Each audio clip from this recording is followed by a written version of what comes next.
take the questions now. I was planning on having a large question section at the very end. Right, at the end. So that's where we're going to take everybody's questions. So write it down so you don't forget. All right, now, next I'd like to have, because he was so kind to come and join us this evening, have Congressman Scott address the group and talk about health care.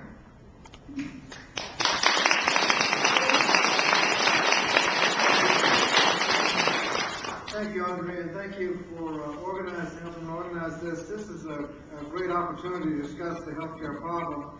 And, my challenge now is to have something to say with the first person I ran into when I got here was Dr. Kinley, who was the Commissioner of Health when I was in the House of Delegates. Dr. Kinley Simmons, for people know. He knows more about healthcare than I could ever hope to. And I'm running Fergie Reed, who is not only a medical doctor, but also a member of the House of Delegates, so he's been involved in health policy all these years. And then look around and found several physicians and other experts. So I'll try to do the best I can talking about healthcare from a legislator's point of view. And Marla's already talked about the many things that I think are important to know, that we pay more as a nation for healthcare than any other nation, higher percentage of GDP than any other nation, higher per capita than any other nation, and we have 15% uninsured, totally uninsured at any time, and about another 15% losing insurance from some time of the year. And after all that expenditure, not only do you have people uninsured, but we end up with the worst health outcomes of any industrialized nations: highest infant mortality rate, higher lower life expectancy, higher rate of preventable disease. So we're clearly not getting our money's worth. And Dr. Joseph indicated the increase, how much costs are increasing every year.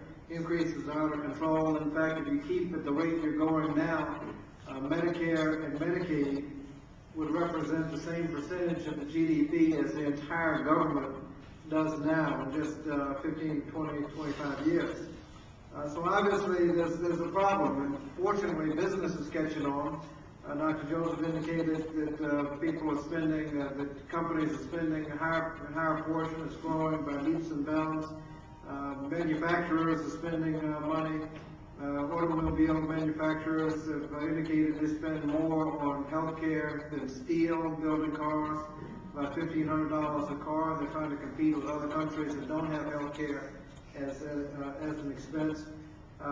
Most people get their healthcare through their jobs, and I think employers are finding that they're not able to keep up with these increases, and so it's not a surprise that the Chamber of Commerce has finally concluded that we have to do something about healthcare, otherwise we'll lose our competitive advantage. First question we have to address is whether or not healthcare is a privilege or a right.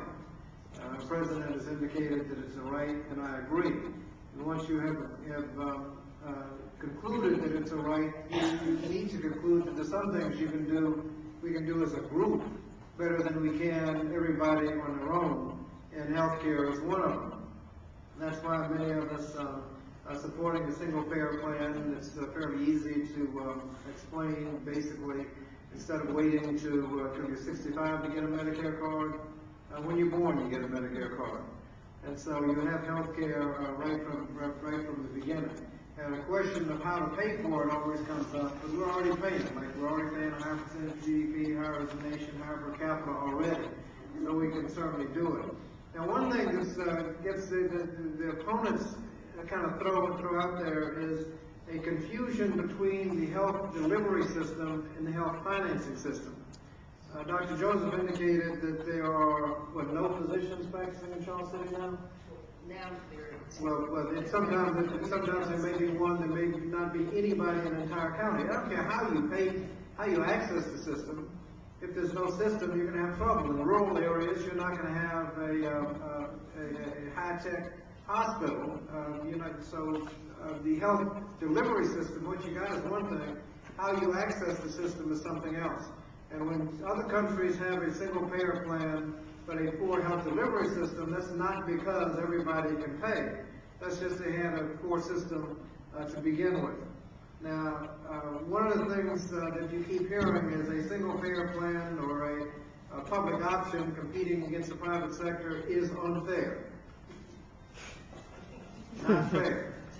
What you don't hear is how they explain why it is unfair.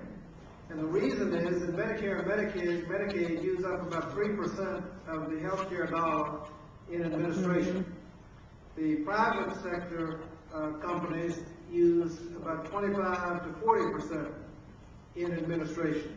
They're paying excessive CEO salaries, they're paying commissions, advertising, they gotta pay dividends, and by the time they finish, only 75 cents to 70 to 75 cents, if they're lucky, actually gets to health care, where 97% of the Medicare and Medicaid dollars get to health care. So that's what's unfair about it. They like to compete with people who are using up 25% in administration and compete with other people who are using up 25% in administration. And they don't want to have to compete with somebody who can do it much cheaper and much more effectively. So when they say it's unfair competition, that they're right, because there's some things we can do together better, and that's why the single payer plan is a much better plan. Unfortunately, there are only about 100 to, at most, 125, maybe on a good day, 150, who would consider a leap from here to there, all of a sudden, to a single payer plan. And so what we are looking at is the tri-committee bill coming out of Education, Labor, Energy and Commerce, and Ways and Means, the tri-committee bill that we'll be considering, and insist that it have a public option, which would be a single payer plan. If it were the only option, okay, but let everybody else get in. If we are right that a single payer plan is much more effective, much more desirable, then people will choose that plan. If we're wrong, then they'll keep what they got. Now, the way the committee bill is envisioned is everybody looking for insurance would go to a health insurance exchange. It's kind of like the public plan, the federal insurance, where if you're a federal employee, you get to choose amongst several options. And one of those options will be a public plan, and other options would be any other kind of plan that guarantees the minimum kind of services. And you would, to get into the exchange, if you're low income, you get a subsidy. If you're a small business, you get a subsidy. Which everybody would get access to the exchange, and then you would have those options. Now, first question is how you're going to pay for all these subsidies so everybody can get covered. I mean, one of the principles, obviously, everybody gets covered. That all costs money. The last estimate was $1.5 trillion. And people go, this is too much. Let's put that number in perspective.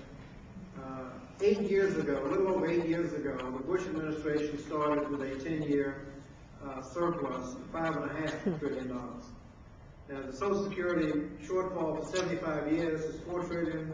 You need $1.5 trillion for 10 years worth of health coverage. We had it in the bank, but we spent it all on tax cuts. And they spent through that and $3.5 trillion more. They went through $9 trillion, at least $9 trillion, they haven't finished counting yet, in 8 years. They went through $9 trillion in 8 years, a little over $1 trillion a year in the ditch. And all we need is $1.5 trillion to have everybody covered by health care. We will be considering in a few weeks whether or not we will extend all of the Bush tax cuts from 2001 to 2003. That bill, if we extend them, will be $3 trillion. You need $1.5 trillion to cover people for 10 years. We're going to $3 trillion in tax cuts. Now, it's a question of priorities. Should dead multimillionaires' tax problems be a priority? That's the estate tax. When we started, as $1 million exemption, husband and wife, $2 million. So you got to have $2 million before you start paying any taxes at all. Then you got to be dead. So that's where I come up with dead multimillionaires have tax problems. We can come up with those.